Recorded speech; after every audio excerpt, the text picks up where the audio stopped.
अगर उनको नहीं वोट देना है तो एनडीए को दे दीजिए। अब उन्होंने कहा है, इसका मतलब कि अंदर अंदर स्वीकार कर रहे हैं कि हमको लोग नहीं देने वाले हैं, तो चलिए।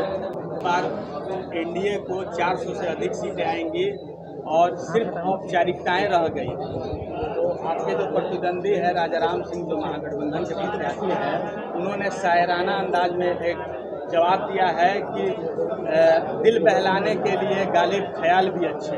क्या कहेंगे? देखिए, उन्होंने क्या कहा उनका विषय है, लेकिन जो हमने कहा है हम आज भी उसी बयान पर कायम है।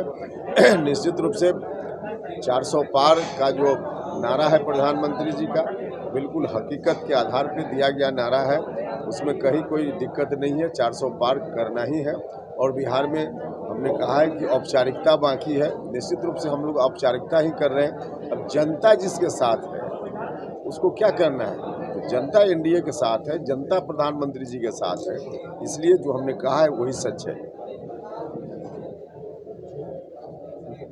आप लोग किस तरीके से 400 पार का नारा एनडीए गठबंधन लगा रहे हैं, और विपक्ष का कहना है कि अगर 400 पार होगा तो संविधान को खतरा हो सकता है, क्या कहिएगा? नहीं, देखिए, ये तो लोगों को कहिए कि झांसा देने वाली बात या गलत बोल करके लोगों को दिग्भ्रमित करने वाली बात है। हिंदुस्तान का संविधान डॉक्टर अंबेडकर का बनाया हुआ संविधान है, और ऐसा संविधान है कि दुनिया की कोई ताकत उसको नहीं बदल सकती है, चाहे सरकार किसी की हो, बहुमत कितना भी हो, सवाल ही पैदा नहीं होता है।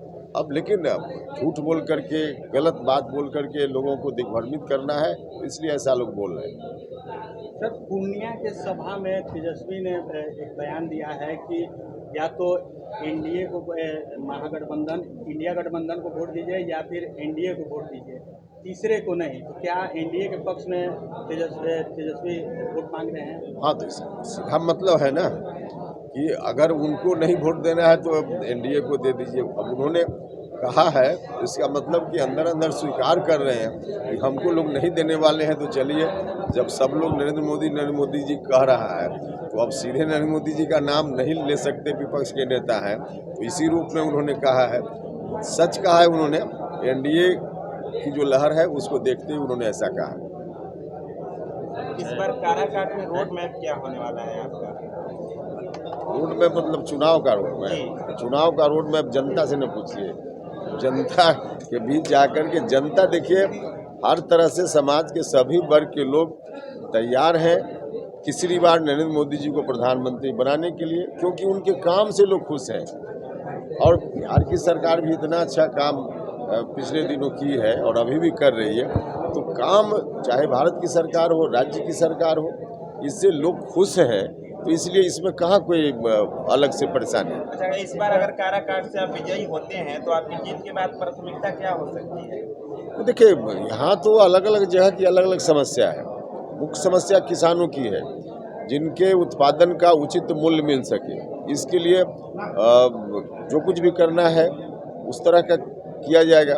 साथ ही साथ अब आप चले जाइए नवीनगर के इलाके में, तो वहाँ जो यूनिट है एनटीपीसी एनपीजीसी, उसके लगने से फ़ायदा और नुकसान दोनों होना था।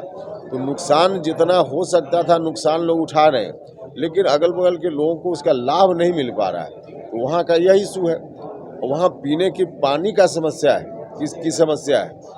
और इस तरफ आइए तो डालमिया नगर में जो इंडस्ट्रीज बंद पड़ा हुआ है, इसको फिर से रिवाइव करने का मामला है। तो अलग अलग जगह की अलग अलग समस्या है। उन तमाम समस्याओं को, हमारे जीवन में सभी समस्याएं हैं, और उसके निराकरण के लिए हर तरह से ईमानदारी से हम प्रयास करेंगे। काराकाट की जनता से क्या अपील करना चाहेंगे? काराकाट की जनता से अपील है कि सब लोग मिल करके काम के आधार पर, प्रधानमंत्री जी के काम के आधार पर, मुख्यमंत्री जी के काम के आधार पर, और 5 साल हमको भी मौका मिला, हमने लोगों के बीच ईमानदारी से प्रयास किया। तो इन तमाम चीज़ों के आधार पे लोग एनडीए के पक्ष में मतदान करें, जाति धर्म से ऊपर उठकर, ताकि तीसरी बार फिर से नरेंद्र मोदी जी प्रधानमंत्री बन पाए।